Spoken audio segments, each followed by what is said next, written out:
They said they wanted me there. Swore up and down it wouldn't be the same without me. Fly out, Grandma, they said. We want you here for Thanksgiving. So I did. I packed the pie dish. I packed my cardigan.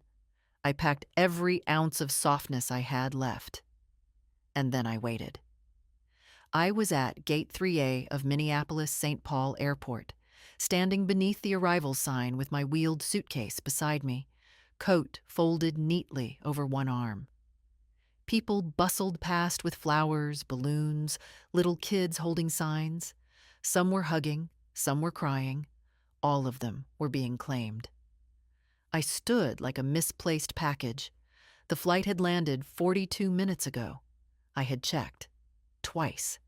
I had also reread the text from my daughter-in-law 3 times. We'll be there. Kids can't wait to see you. Followed by a heart emoji. I had sent a reply. Flight lands at 3:10. Can't wait to hug everyone. No answer. I kept my coat folded because it was warm inside. I didn't sit down because it felt like once I sat, I'd be giving up. Giving in. I didn't want to look like a woman who had been forgotten. At some point, my phone buzzed. Not a call. Not even a text. A notification. From social media. My heart beat faster. Not because I cared about those things, but because sometimes it's where my family posts pictures before they remember to call me. I opened the app. There they were. All of them. My son Greg in the navy sweater I sent last year. His wife Madeline, smiling big and tan like always. The kids, Elliot and Ruby, crowded around a table with candles, turkey, mashed potatoes. A pie that wasn't mine. All of them holding up glasses in a toast. The caption, "Full house, full hearts. Happy Thanksgiving from our family to yours." My eyes skimmed the frame once more. There was no mistake. There was no space for me at that table. I didn't cry. Not then. I just turned around, pulled my coat on, and started walking. Out of the terminal, past the taxis, past the shuttle signs. I didn't know where I was going, but I knew one thing. I wouldn't be waiting for them to remember me. 3 days before my flight, Greg called. That alone should have tipped me off. My son doesn't usually call, not unless there's a birthday, a bill, or a reason. But this time, his voice was syrupy smooth, overly cheerful. "Hey, Mom, you doing anything for Thanksgiving?"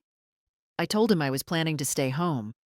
Roast a small chicken, maybe bake a pie if my hands cooperated. Watch an old movie. "Nothing fancy," I said. "Just me and the radio." He paused for a moment, like he was calculating something. "Well," he said, "the kids were asking about you. Thought maybe you'd like to come here this year. Everyone will be together. It wouldn't feel right without you." That part, the "wouldn't feel right without you," it did something to me. It's been a long time since I've felt truly wanted anywhere. Needed, yes. Called on, depended on, but not wanted. There's a difference. So I said yes. I said I'd find a flight. Greg didn't offer to book it or reimburse me, and I didn't ask. I still had the envelope with the Christmas money I'd tucked away for emergencies. I thought this qualified. After we hung up, I stared at the phone a while, fingers still curled. I tried to remember the last time I'd felt excited. Not worried or anxious or obligated, just genuinely excited. The last time someone had invited me without adding a request for something. It had been years. I booked the ticket that evening, found a nonstop on sale. I even paid the extra $12 to choose a seat with more legroom. Silly, maybe, but I figured if I was going to travel halfway across the country, I might as well do it with a little comfort. The next day, I went shopping. Not just for gifts, though I did pick up 2 books for the kids and a box of dark chocolate truffles Madeline used to like. No, I also bought something for myself. A new cardigan, navy blue, soft wool, the kind that drapes just right at the hips and makes you feel like maybe you belong in the picture too. I packed 3 days ahead, checked the weather in Minneapolis, set my heating to low, took the trash out early. I didn't tell my bridge group I was leaving. They'd only ask too many questions. And maybe a part of me didn't want to jinx it. It had been so long since someone had said, "Come, we want you here." I flew out on Thanksgiving morning. The airport was crowded, full of people with rolling bags, headphones, pillows shaped like animals.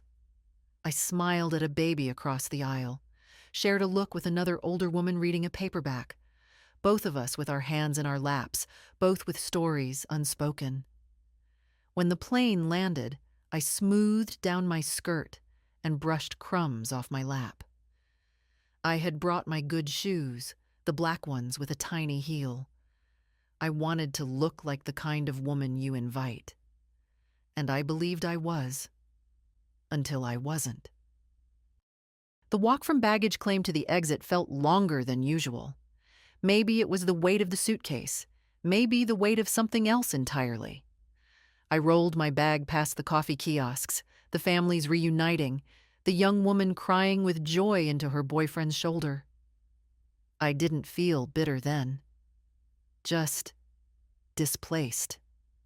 Like someone had hit pause on me while the rest of the world continued in motion. Outside, the sky was gray with that dull Midwestern light that makes even the air feel heavy.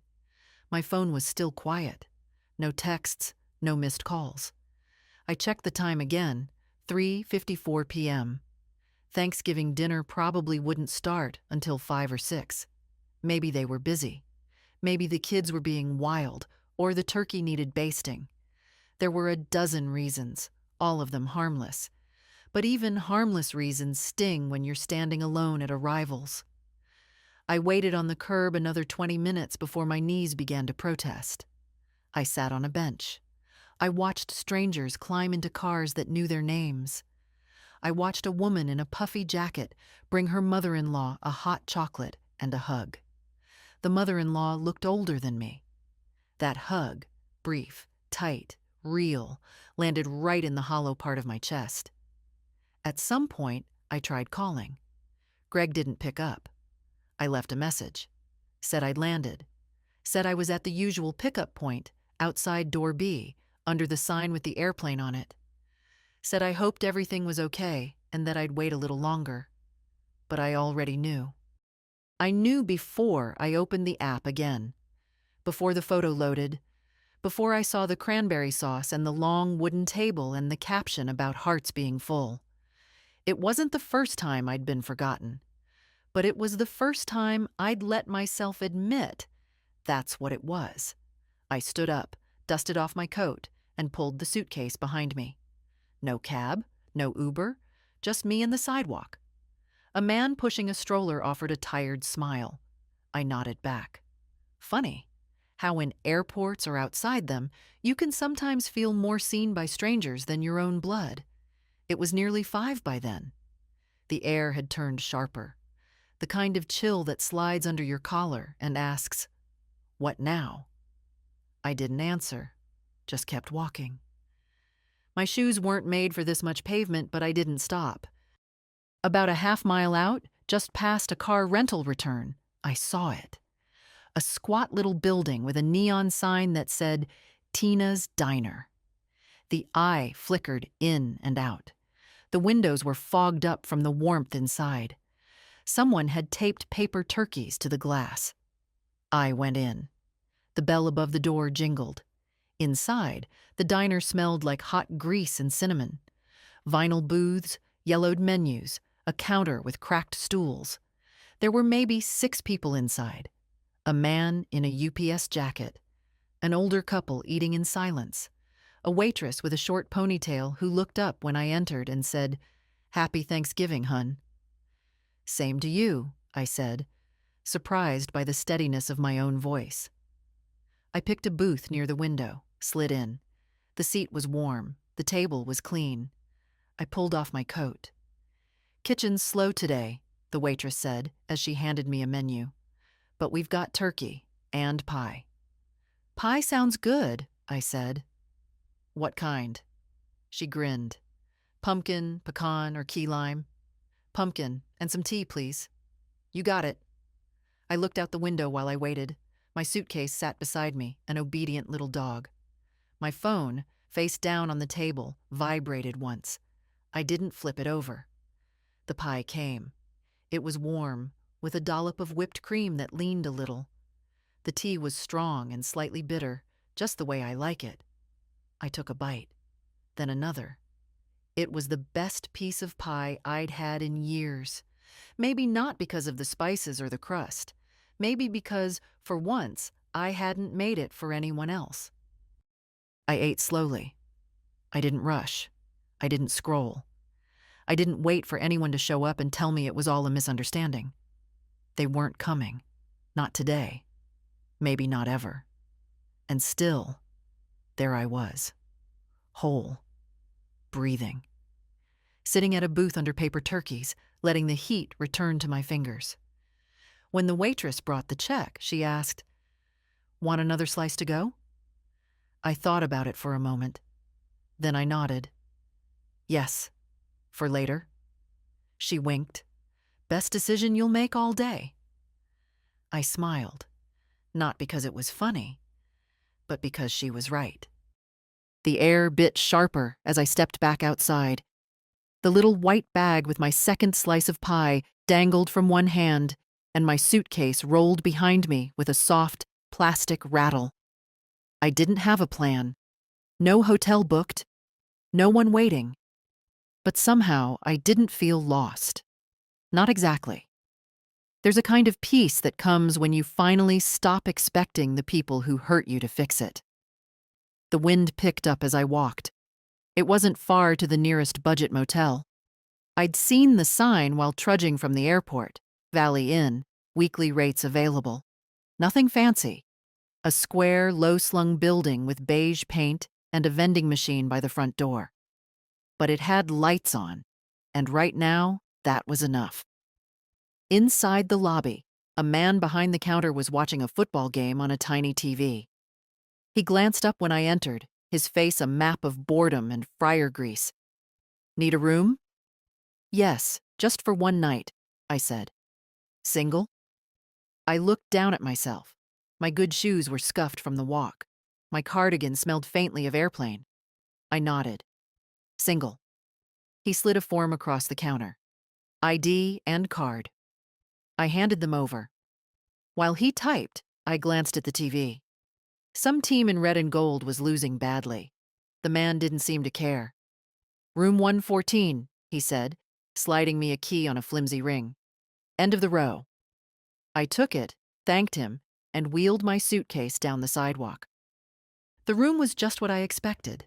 2 lamps with mismatched shades, a bedspread patterned in muted browns, a television older than both my children. But it was warm. It had a working heater and a surprisingly clean bathroom. I peeled off my shoes and sat on the edge of the bed. My feet ached. My back ached more.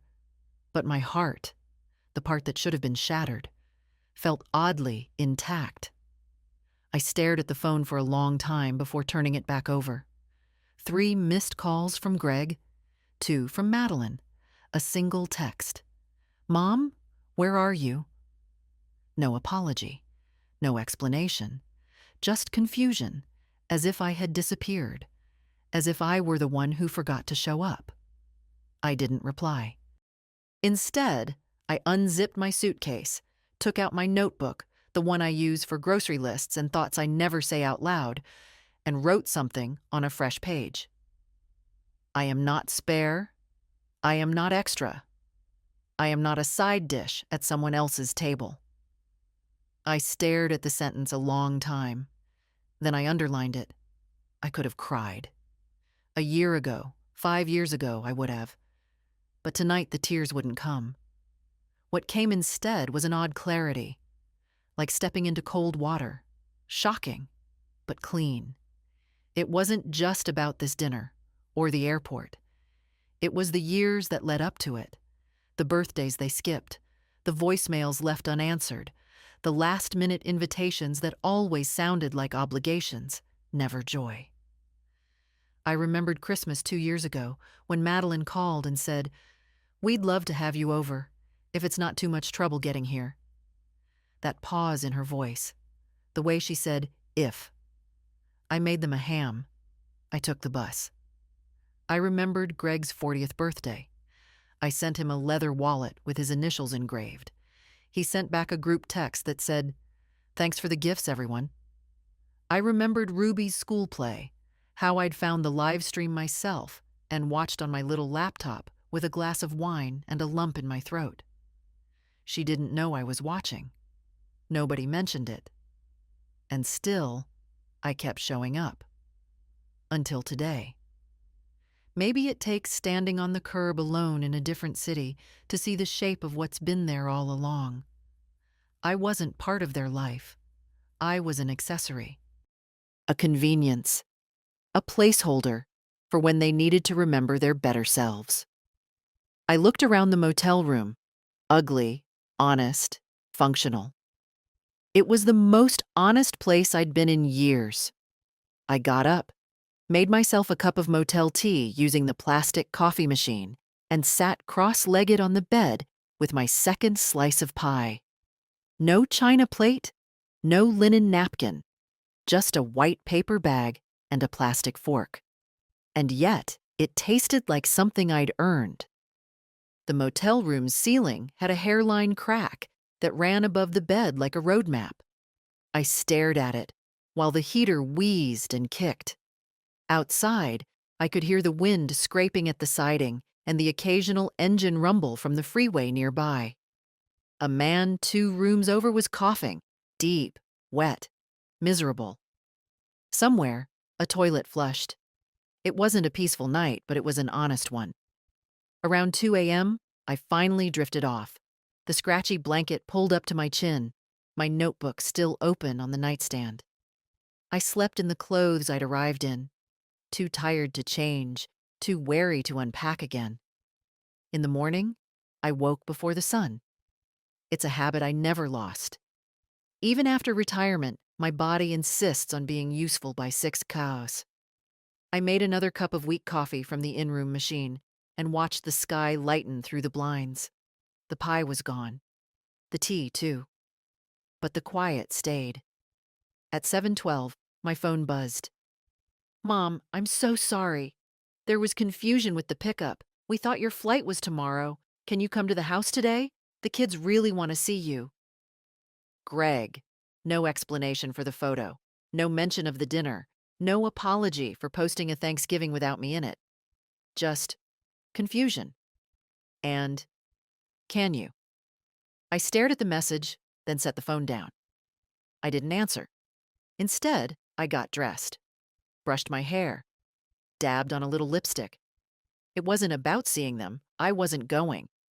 It was about dignity. About reminding myself that I still got to decide how I presented myself to the world, even if no one was looking. The lobby had a bowl of bruised apples and a carafe of coffee that tasted like burnt cardboard. I took an apple and slipped it into my bag. Checked out. The man behind the counter barely looked up from his football recap. Outside, it was cold and clean. The wind had calmed. The sky was the kind of brittle blue that only happens in November. Sharp. High. Endless. I didn't go back to the airport right away. Instead, I walked. There was something I needed to do first. A mile down the road, tucked between a gas station and a closed tire shop, was a little postal annex. I stepped inside and asked for an envelope and a pen. "Do you sell stamps?" I asked. "Of course," said the clerk. She was young, kind-eyed, with chipped polish on her nails. "I need one for a letter to Massachusetts," I said. She handed it over, and I wrote the address from memory. Emma Wexler, 12. Pond Hollow Lane, Worcester, MA 00609. My granddaughter. Emma was Greg's daughter from his first marriage, the only one who still called me just to talk. She was 23 now, finishing nursing school. She sent me pictures of her cat, told me when she passed exams, asked for my recipe for cornbread stuffing. The envelope stayed empty for a moment. Then I pulled out a page from my notebook and began writing. Emma, dear, you once told me I was your safe place. I want you to know that hearing that meant more to me than most things in this world. This Thanksgiving didn't go as planned. I flew across the country for a table I was never meant to sit at. But I've found something in the quiet that I didn't expect. Room to remember who I am without waiting for someone else to say it first. I kept writing. Not bitter, not dramatic, just real. When I sealed the envelope, I felt lighter. At 10:35, I booked a ticket home. Same airline, same gate, different woman boarding. The flight wasn't until evening, so I found a cafe near the terminal with big windows and good scones. I sat there for hours with tea and a pen, going over things that had been unspoken too long. I didn't write to Greg. I didn't call Madeline. I didn't tell them where I was. They'd see the missed return call, maybe wonder, maybe not. I wasn't angry. I was done. Around 4 p.m., the light changed. The kind of golden haze that makes even parking lots look beautiful. I watched a little boy run toward a minivan, his backpack bouncing. He turned and waved at his grandmother, who was slower but smiling. She waved back, and he ran to her, grabbing her hand like it was his anchor. I watched them until they disappeared, and I whispered to myself, not loud, not bitter, just clear. I deserved that too. The plane home was only half full. A blessing, really. I had a whole row to myself. The seat beside the window was cold when I sat down, and I left it that way. Didn't bother folding my coat or smoothing the seatbelt across my lap just yet. For the first time in a long time, I didn't feel the need to make myself tidy for anyone else's comfort. The flight attendant offered a soft smile. Heading home or leaving it? She asked as she placed a plastic cup of water on my tray. Both, I said, in a way. She didn't ask for more, just nodded and moved on. That quiet kind of understanding, uncommon and kind. I stared out the window during takeoff, watching the gray city shrink beneath us, watching the runways crisscross like faded scars. As the plane lifted, the sky opened wider. Blue above and below, and nothing in between except the dull hum of the engines and my own breathing. I thought I might feel grief again, some wave of it. I waited for it like one waits for turbulence, but it didn't come. I didn't feel peace either, not yet. But I did feel still, rooted, present. That was new. Halfway through the flight, I pulled my phone from my bag and turned it on again. I told myself I was only checking the time. But of course the notifications poured in. 4 texts from Greg. 1 voicemail. Mom, I'm really sorry. Please call me. The kids were asking where you were. Madeline said she thought you knew we moved dinner up a day. Can we talk? I didn't open the voicemail. I didn't delete it either. Let it sit. Let it wait the way I had waited. I switched the phone off again. When we landed, it was already dark. My little city glowed in a way that was quiet and familiar. The shuttle driver who took me back to the parking lot was an older man with a twinkle in his eye. He asked if I'd been visiting family, and I smiled and said, "Not exactly." At home, my porch light was still on. I had left it on out of habit, as if expecting to return tired and full and folded into the warmth of family. Instead, I walked in with pie crumbs in my bag and a mind sharper than it had been in years. My house smelled like lavender and old wood. The radiator kicked on with a comforting clank. I set down my suitcase and hung up my coat. I moved slowly, not from age but from intention. I made a cup of chamomile tea and sat at the kitchen table. The same table where I'd hosted years of Thanksgivings, where Greg once spilled gravy and Emma once cut snowflakes from napkins, where Madeline had sat, tight-lipped, looking at her phone more than my face. I looked around the room like it belonged to someone I was still meeting. Then I opened the drawer next to the fridge. That drawer, the one with the files, the one labeled Greg and Emma and legal. I pulled out Greg's folder. It was thick. Receipts, copies of checks, printouts of tuition assistance, an invoice from a mechanic I'd helped him pay when his transmission failed, the mortgage co-signing from 2010, the private preschool deposit I fronted for Ruby, with a note in Madeline's handwriting. "We'll pay you back after the bonus hits." They never did.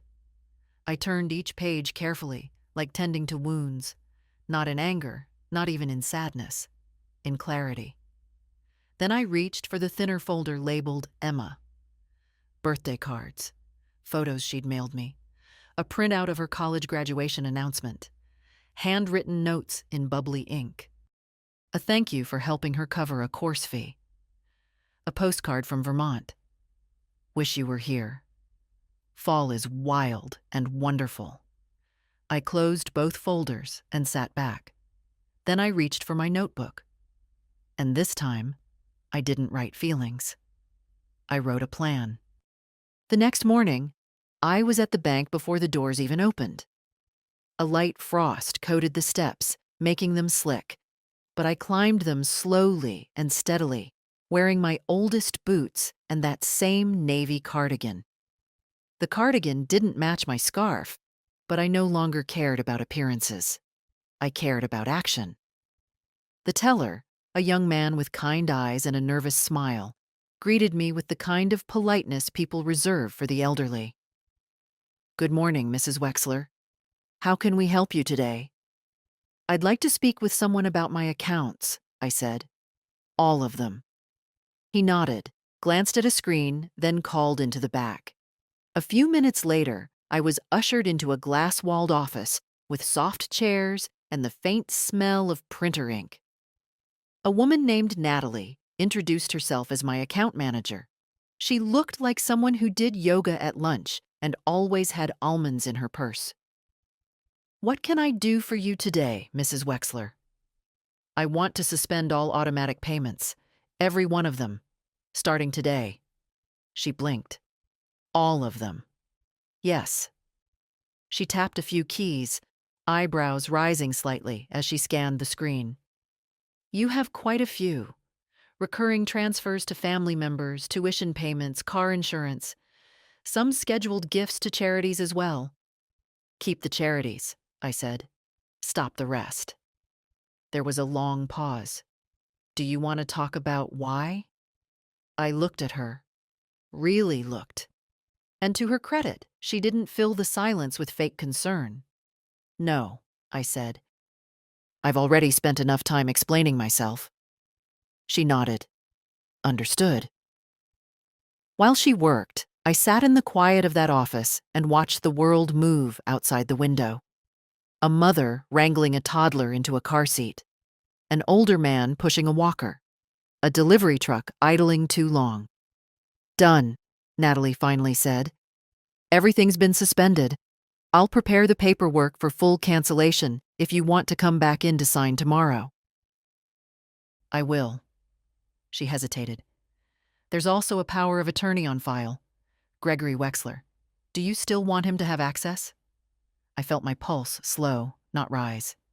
"No," I said. "Revoke it." "Understood." She printed the form, and I signed it with steady hands. By the time I left the bank, the frost had melted. I didn't rush. I stopped at the bakery on the corner, bought myself a fresh roll, and walked the long way home. It wasn't about punishing Greg. Not really. It was about drawing a line where I hadn't before, about recognizing that love doesn't grow from sacrifice alone. It needs light. It needs truth. Back home, I pulled the pie dish from the sink, washed it gently, and put it away. Maybe someday I'd make another pie. Maybe not. But I wouldn't make one for people who left me standing on a curb. That afternoon, I called my lawyer. Mr. Altman had handled our affairs for over 30 years. He'd helped us buy the house, settle my husband's will, even draft the first version of mine back in 2005. His voice was warm but cautious. Mrs. Wexler, what can I do for you? I'd like to make changes to my estate, I said, and I want to establish a trust. For Emma? Yes. He didn't ask why. He didn't have to. People like Mr. Altman have seen every version of family disappointment that exists. We set a time for the next day. When I hung up, I felt no triumph, no victory, just clarity. That night, I sat on the porch with a blanket around my shoulders and tea cooling on the railing. A few neighbors passed by. One waved. One didn't. The street was quiet, and I felt not okay, not healed, but steady. Like I'd finally stopped knocking on a door that was never going to open. The next morning, the sky was soft and low, that pale winter gray that wraps around the houses like gauze. I dressed slowly, not because I was tired, but because I didn't want to rush what came next. At 9 sharp, I was in Mr. Altman's office, a little 2-story building with green shutters and a reception area that smelled faintly of old paper and floor polish. The same gold-framed photos hung where they always had. His children, his boat, his bulldog in a Santa hat. He stood when I entered, still as polite as he was 20 years ago. Mrs. Wexler, he said, extending a hand. It's good to see you. And you, Mr. Altman. We sat in his office, same leather chairs, same ticking wall clock, same stack of forms on his desk, though now his reading glasses were thicker and his mustache had gone from salt and pepper to snow white. What are we changing today? He asked gently. My will, I said, and I want to create a trust. Everything I own, every cent, every asset, I want it protected, and I want it to go to Emma. Only Emma. He didn't blink, just nodded and pulled out a legal pad. I assume we're removing Gregory and Madeline? Yes. They've had enough from me, more than enough. He looked up at that, but didn't comment. I want it airtight, I continued. No back doors, no loopholes. Emma is the beneficiary. She gets everything when I'm gone. And until then, she can access the trust for education, housing, healthcare, or emergencies. I'll decide what counts as an emergency. Altman smiled a little. You've thought this through. I have. And your home? Your pension account? The CDs? All of it. If it has my name, it moves to the trust. Understood. And you want to retain full control while living, of course. Exactly. He leaned back. Emma's a good girl, always was. I felt something in my throat tighten. She's the only one who still sees me as a person, not a purse. Mr. Altman didn't flinch at the bitterness in my voice. Then let's make sure your wishes are honored. For the next hour, we worked through every item. He asked questions. I gave firm answers. No more uncertainty. No more benefit of the doubt. When we reached the end, he gathered the papers into a folder and looked at me with something close to admiration. I'll have the final draft ready in a few days, he said. We'll get it notarized and it'll be done. Thank you, I said, meaning it. Outside, the air had turned crisp. I walked home slowly, stopping once to buy a small poinsettia at the florist. I didn't decorate much anymore, but I wanted something bright on the kitchen table, something alive. The moment I stepped through the door, the phone rang. I didn't recognize the number, but I answered anyway. Grandma? It was Emma. Her voice, breathy, nervous, warm. I got your letter. I sat down at the kitchen table. You did? I didn't know what happened. Dad and Madeline said you canceled your flight last minute. They made it sound like you just changed your mind. Of course they did. I was there, I said softly. I landed. I waited. I saw the photos. Emma went quiet. I'm so sorry, she whispered. I had no idea. I know, sweetheart. That's not on you. I should have called. I should have checked. You didn't know. You're not the one who made that choice. She sniffled on the other end. I missed you so much that day. It didn't feel right without you. For the first time since the airport, tears stung behind my eyes, but they didn't fall. Not this time. Thank you, I said. That means more than you know. There was a silence between us. Not awkward, just full. Grandma, she said finally, can I come visit next weekend? I have a break from classes. I'll take the train. My heart bloomed with something gentle and painful. Of course, I said. The guest room is ready. I'll bring the chessboard, she said. You still play? I never stopped. We hung up a few minutes later. I sat there at the table, hand still resting on the phone. For once, I didn't feel forgotten. I didn't feel invisible. I felt seen.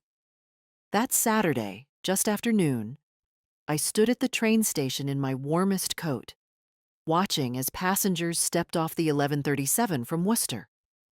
The platform smelled like diesel and old rain. I clutched the paper bag in my hands, a sandwich and an apple, just in case she'd forgotten to eat. And then there she was. Emma came off the train wearing an oversized hoodie and jeans, her dark curls tucked under a beanie, a worn canvas bag slung over one shoulder. She looked older than the last time I'd seen her, sharper somehow. But when she spotted me, her face lit up with something pure and unmistakable. She rushed over and hugged me like she meant it. It was that simple. No questions, no apologies, no tension curling in the air between us. Just her arms around me, tight and real. Hi, Grandma, she whispered into my shoulder. Hi, baby, I said. You're here. We drove home in silence for a while. She watched the streets like she was trying to memorize them again. I drove slowly, carefully, letting her take it in. The neighborhood hadn't changed much, but it felt different with her beside me. Back at the house, I made tea while she set her bag down in the guest room. She returned with that familiar ease of someone who belonged, curling up in the corner of the couch like she'd never left. The chessboard sat waiting on the coffee table. We played a game. She won. Then we played another. I won that one. Fair and square. Later, we sat at the kitchen table, both of us nursing mugs of tea. The poinsettia I'd bought earlier that week sat in the middle, still red, still alive. I read your letter again on the train, she said, tracing the rim of her mug. I've never seen you write like that before. I've never had to, I said. I used to think being quiet was a form of grace, but lately, I think it's just made me easy to ignore. Emma looked up at me. I never ignored you. I know. She hesitated. Dad doesn't know I'm here. I figured. He called a couple nights ago, asked if I'd seen you since Thanksgiving. I didn't lie. I just said we hadn't talked yet. That was kind. She shook her head. It wasn't kindness. It was exhaustion. I'm tired of pretending things are normal. That surprised me. Emma had always been careful, diplomatic, the peacekeeper in her fragmented family. Hearing her say that, calm, steady, told me she was growing into something strong. You don't have to pretend here, I said. Not ever. She nodded. Neither do you. We sat in silence, just sipping our tea. And for the first time in weeks, I realized I wasn't angry anymore. I didn't need Greg or Madeline to grovel or explain or spin another story about what went wrong. I didn't need a text or a voicemail or a too-late invitation. I had this. My house, my tea, my granddaughter. I had myself. That evening, Emma offered to make dinner. She cooked pasta with garlic and spinach, and I grated cheese while we talked about everything and nothing. We watched a silly movie afterward and laughed too hard at parts that weren't really that funny. Before bed, she sat beside me on the couch and said, "Grandma, I don't want to lose you." "You won't? Promise?" "I can't promise forever," I said, "but I'm not going anywhere yet." She smiled, then hugged me again, gentler this time, but no less real. After she went to sleep, I sat in the quiet of the living room, the clock ticking like a slow metronome behind me. I looked around at the pictures on the mantel. Some faces had faded. Some frames were empty now, but one picture still stood tall. Me, holding Emma as a baby. My hair darker then, my face softer, but the grip of my hands around her tiny body just as steady. I looked at it a long time. Then I got up, turned off the light, and went to bed. Emma left Sunday afternoon. We lingered on the porch for a while before her train. I handed her a container of leftover pasta, a folded scarf I'd knitted last winter, and a quiet kind of love I didn't need to explain. She kissed my cheek and promised to call Tuesday. Then she was gone, a quick wave from the back window of the train, her breath fogging the glass. I stood there until the train had shrunk to nothing, then went back inside. The house felt quieter than usual, but not in a lonely way. It was the kind of silence that follows after something important has been said. A silence with shape and weight. I moved through the rooms slowly, picking up mugs, folding the blanket from the couch, placing the chessboard back on the shelf. When I reached the kitchen, I opened the drawer again. The files sat where I left them. Greg's folder still thick with paper. Emma's still light. But it wasn't just about them anymore. It was about me. I pulled out a yellow notepad and began listing everything I'd paid for over the last 15 years. Not just money given directly, but things I'd quietly covered. Home repairs, medical deductibles, legal fees. When Greg left his first wife, the down payment for their second car. Groceries when Madeline was too tired to shop. School fundraisers I'd been guilted into supporting with a check instead of a visit. Line by line, I wrote them down. By the time I finished, the list stretched over 4 pages. It was strange. I hadn't thought of myself as generous, just useful, reliable. Someone who helped because that's what mothers do.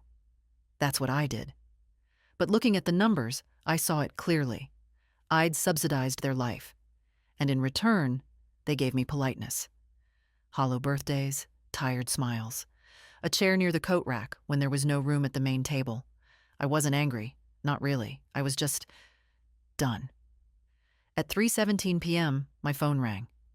Greg's name on the screen. I didn't pick up. A minute later, a voicemail, then a text. "Hi, Mom. Just checking in. Hope everything's okay. Let me know when you're free to talk." No urgency. No specifics. Just a vague nudge, as if nothing had happened, as if he hadn't left me standing at the curb in another city while he carved turkey and took family photos I wasn't meant to see. I deleted the voicemail without listening.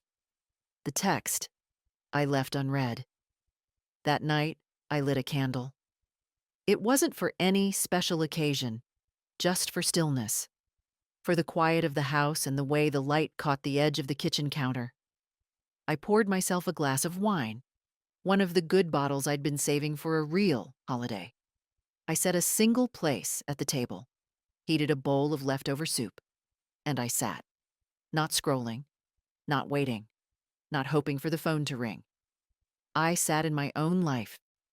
Later, before bed, I opened my email, found the folder labeled Travel. At the bottom was the receipt for my Thanksgiving flight. Round trip. Return complete. I forwarded it to myself, then added a note in the subject line. Proof of departure and return. No rescue, no reunion, just me. I didn't send it to anyone else. I didn't need to. The next morning, I called Mr. Altman again. "I've been thinking," I told him. I want to add a clause to the trust. Of course, he said. What are you thinking? I want Emma to be the sole executor, but I also want a letter attached, not a legal one, a personal one. You can include a statement of intent, he said. It won't change the legality, but it can explain your reasons. Good. Then I'll write it. That same morning, I sat down and began. To whoever is reading this after I'm gone, if you're wondering why things were divided this way, let me say clearly, this is not punishment, it's honesty. I've spent my life giving, quietly, consistently. But love without respect isn't love. Presence without care isn't family. I chose the one person who saw me before I vanished. I didn't finish the letter that day. I didn't need to rush. Some things deserve to be written slow. Tuesday came and went without a call from Emma. Not because she forgot, but because we'd agreed on it. She had clinicals that week and didn't want to be distracted. I'll call Friday, she'd said. After my shift. Same time. I trusted her. That morning, though, someone else did call. Madeline. Her name lit up my screen like a warning sign, all bright letters and bad timing. I let it ring out. Then, 30 seconds later, the text arrived. Hi, Irene. Hope you're well. Greg mentioned you've been hard to reach lately. Let's catch up soon? No punctuation where it mattered. No warmth where it counted. Catch up? We weren't old co-workers. We weren't neighbors who borrowed sugar once. I'd been her mother-in-law for almost 15 years. I'd helped her find her first real job after Ruby was born. I'd sent her care baskets when she had her gallbladder out. I'd paid for her mother's funeral flowers when their budget was too tight. Catch up? I set the phone down without replying. Later that afternoon, as if on cue, another message arrived. This one from Greg. Mom, Madeline tried calling. We're starting to get worried. Can you just let us know you're okay? The irony of it.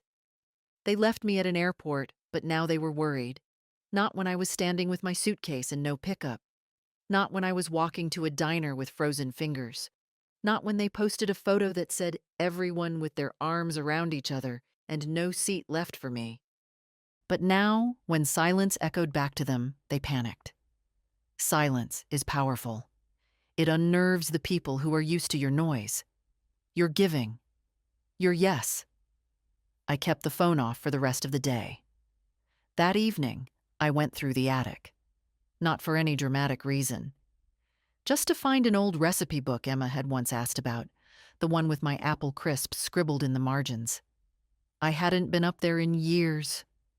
The boxes smelled of dust and old pine, and the insulation curled like forgotten paper. In one box, labeled 1990-2005, I found the book. And beneath it, letters.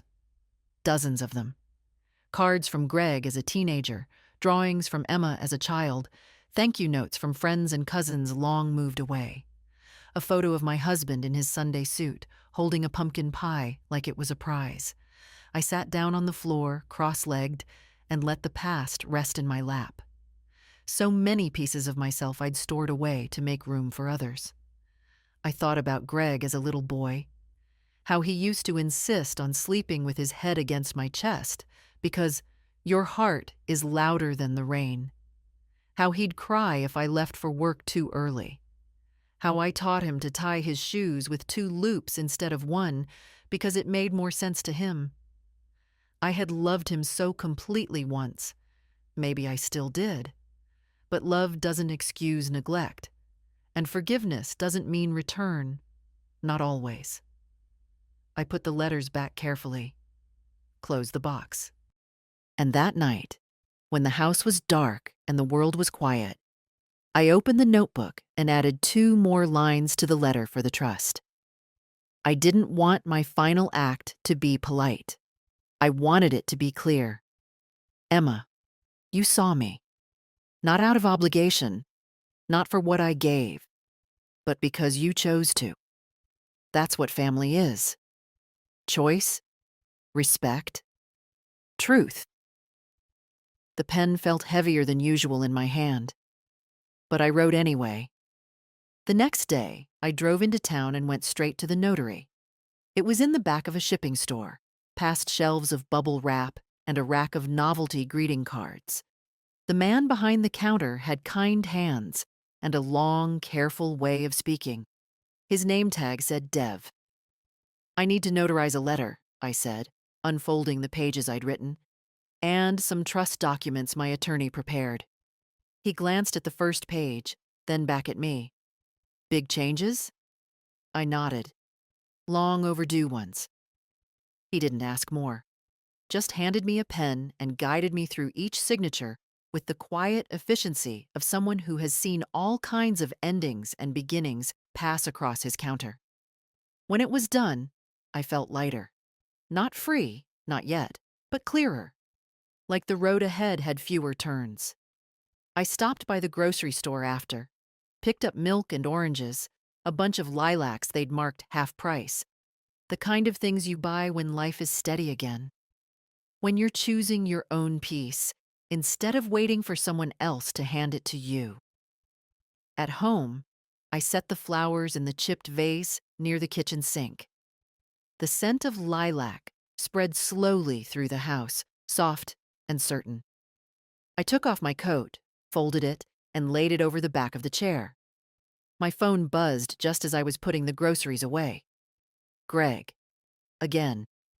"Mom, we really need to talk. You're not answering, and it's making things worse. I don't know what's going on, but we're worried. Please call me." The message was longer than usual. The edges of panic showing. But still, no real apology. No mention of what had happened. No ownership. Only absence. And now, the discomfort of it. He wasn't sorry for forgetting me. He was sorry I had stopped filling in the blanks. I sat down, stared at the screen, then turned it off again. That afternoon, I took out the folders once more, Greg's, Emma's, the trust packet, and locked them all in my fireproof box. Slid it back beneath the bed. Not because I was hiding anything, but because I was finished. Finished explaining. Finished asking. Finished waiting. I made soup that night. Lentils, carrots, garlic. My hands still knew how to measure by instinct. I cooked for one, not for absence. I set the table, not in mourning, but in ritual. In respect. For myself. The soup was good. Later, I sat on the porch again, wrapped in a shawl, the air just brisk enough to feel like something shifting. And as the streetlights clicked on one by one, I remembered a moment I hadn't thought about in years. Greg was 10. He'd come home from school with a split lip and mud on his jeans. Another boy had shoved him in the field during recess. He didn't cry, just stood at the sink, rinsing the blood off his hands, saying, "It's fine. It's nothing." I had crouched beside him and said, "You're allowed to be hurt. It doesn't make you weak." I wish someone had said that to me, because I had been hurt. Quietly, consistently, for years. And I had let it go unchecked because I thought endurance was a virtue. But it's not. Not always. Sometimes it's just delay. Sometimes it's just the cost of silence. I sipped my tea slowly, let the night press in. The flowers in the kitchen swayed slightly in a draft, a blur of violet in the dark. Somewhere down the block, a dog barked. A car pulled into a driveway. Someone laughed, sharp and high, a sound from another life. And I sat in mine. No questions, no waiting, just the weight of my own belonging, finally whole. It was late Friday afternoon when the knock came. I was folding laundry at the kitchen table, towels mostly, still warm from the dryer, when I heard it. 3 slow raps. Not the mailman, not a neighbor. The kind of knock that carries hesitation behind it. I opened the door, and there she was. Madeline. Her hair was too perfect. like it had been brushed and sprayed in the car. She wore heels too narrow for our sidewalks and carried a tote bag slung over one shoulder. Her face bore that curated expression I'd come to know, part concern, part performance. "Irene," she said, her voice almost tender. "Can we talk?" I didn't answer at first, just stepped aside and let her in. She glanced around as she entered, as if expecting dust or neglect. The house looked the same, but something in the air had shifted. I knew it, and I think she did too. I led her to the living room. She didn't sit until I did. She placed her tote carefully at her feet and folded her hands in her lap. "I know you're upset," she began, her tone already polished. "And I just want to say, this whole thing has been a huge misunderstanding." I said nothing. She continued. "Greg really thought your flight was Friday. That's what he told me. We didn't realize you had already landed." "And the photo?" I asked. She blinked. "What?" "The Thanksgiving photo. The caption that said full house. All of you smiling at the table." She looked down. That was just something I posted for the holiday. I didn't mean to hurt you." "But you did." She looked up again, too quickly. "Well, yes, but I think we need to move past that now. The kids miss you. Greg's been calling. We're all just concerned. You've shut us out." I let out a small breath. "No, I just stopped filling in the silence for you. That's different." Her mouth tightened. "I came here because we want to make things right." I looked at her then, really looked, at the effort behind her makeup, at the impatience hiding in her posture, at the avoidance she wore like perfume. "You didn't come to make things right," I said.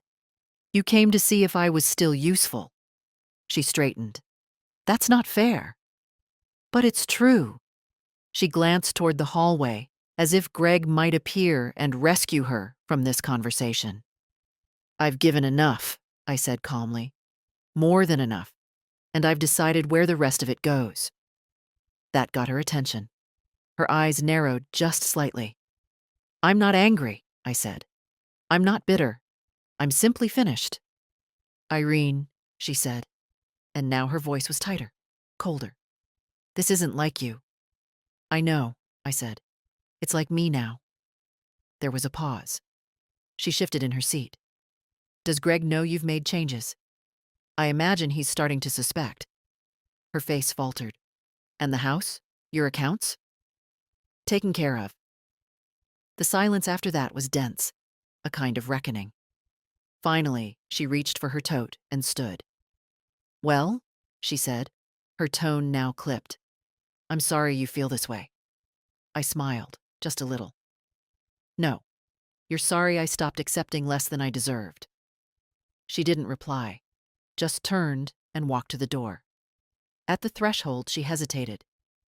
"Greg really is worried." "He should be," I said. "Not because I'm gone, but because I'm not coming back." The door closed behind her with the softest click.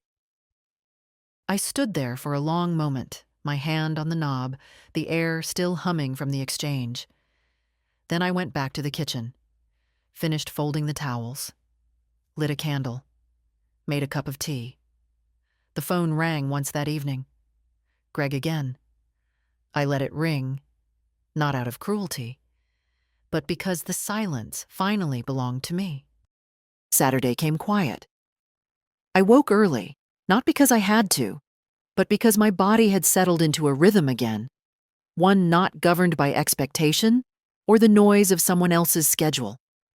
The sky outside was pale and soft, the kind of morning that doesn't press or promise anything, just presence.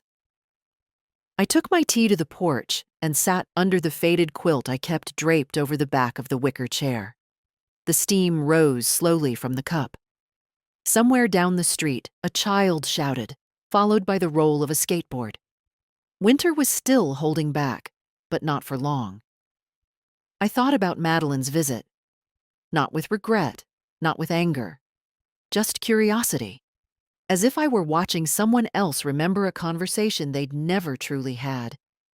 She hadn't come for peace. She came for control, and for the first time in a long time, I hadn't given it.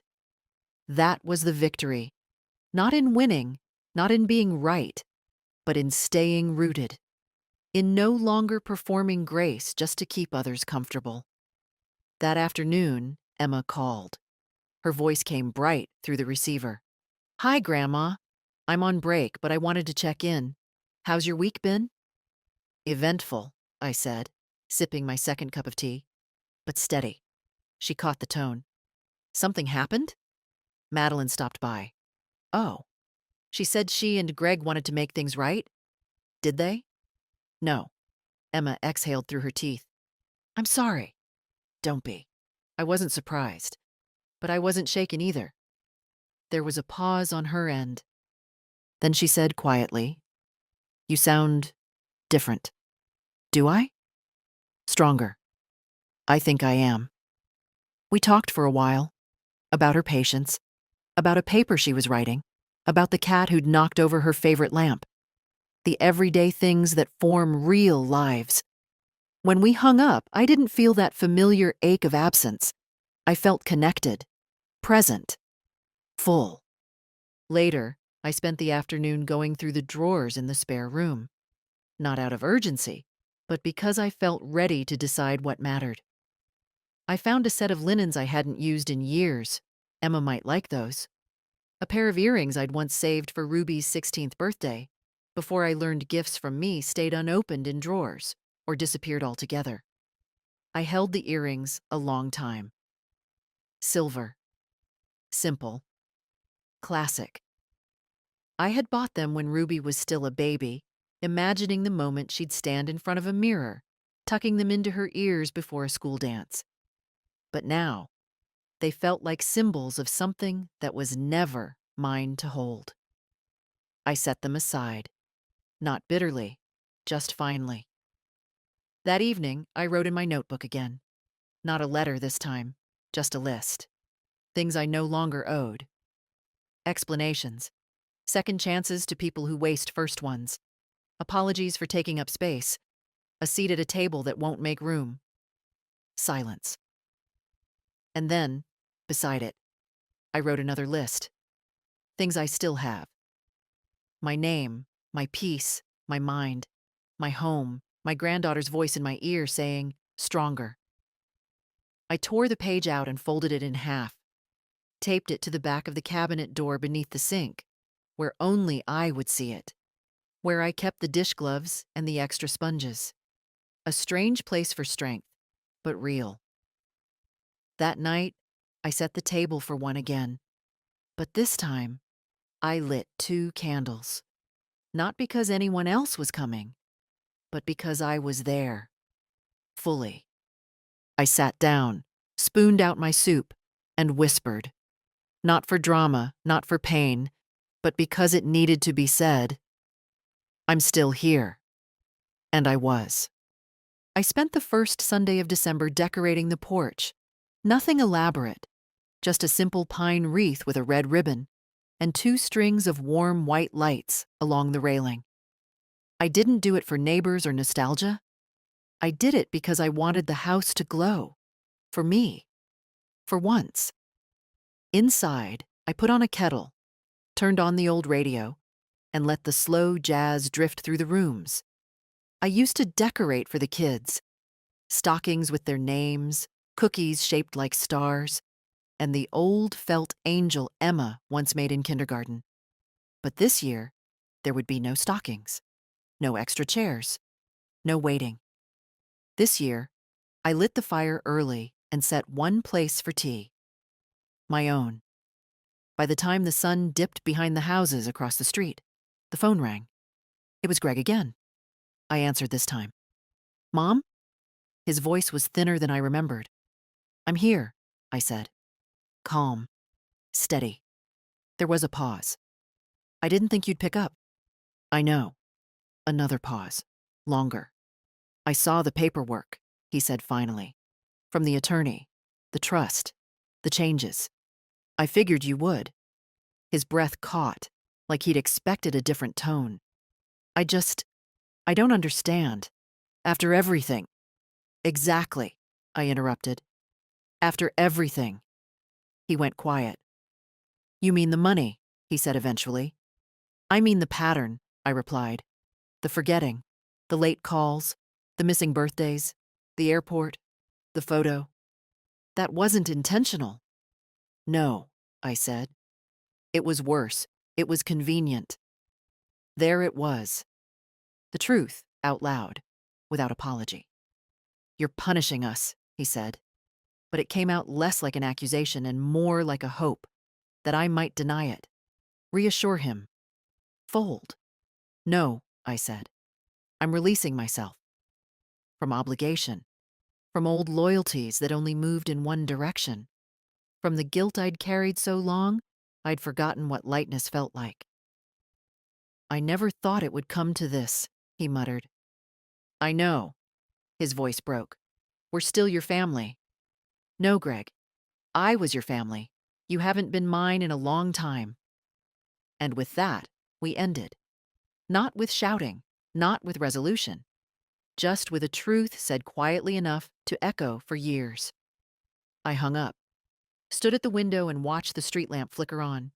The next day, I mailed a small package to Emma. Inside, the silver earrings, wrapped in soft cloth, a copy of the trust, and a note. These are yours, not because you asked, but because you showed up. Wear them when you feel uncertain. You're never invisible in this house. Not then, not now, not ever. She called 3 days later, crying and laughing at once. Grandma, she said, voice trembling. I don't know what to say. You already did, I said. The day you asked if you could come visit. The day you came without needing a reason. That night, I lit the fireplace and sat in its warmth. Outside, the street was quiet, dusted with the season's first snow. I watched it fall through the window, slow and clean.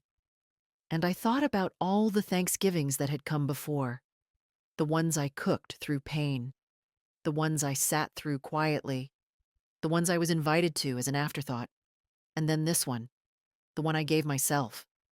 No carving knives, no tablecloths, no second helpings. Just a walk, a diner, a slice of pie, and the clearest thing I'd ever tasted. Not bitterness, but freedom. And if you're reading this, if you've ever waited for someone who forgot to wait for you, listen close. You can stop now. You can light a candle for yourself. You can buy your own damn pie. And you can begin again. Right here. Right now. If this story moved you, share it. Someone out there needs to know they're not alone. Your silence has value. Your seat is your own. And you don't need permission to keep it.